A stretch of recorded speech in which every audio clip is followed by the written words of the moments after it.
Po ulem te shoku i klasës. Vikena Kamenica tregon në living room historinë me bashkëshortin e saj.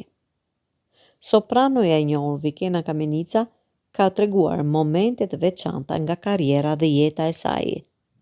Teksa është ndalur në disa nga ngjarjet më të rëndësishme për të, ajo ka treguar ndër të tjera edhe si është njohur me bashkëshortin e saj, të cilin dikur e kishte pasur në klasë. Po shkoj me kolegët e mi të orkestrës, pra kthimin po e bëjmë bashk. I vetmi vend që ishte bosh, ishte afër Erikut, dhe aty për herë të parë them, po ulem te shoku i klasës, dhe po rikuptonim çfarë kemi kaluar dhe nuk mjaftoi rruga. Më pas, u rikthyem me një seri kafesh. Nuk i kishim dhënë rastin njëri tjetrit që të komunikonim, tha ajo.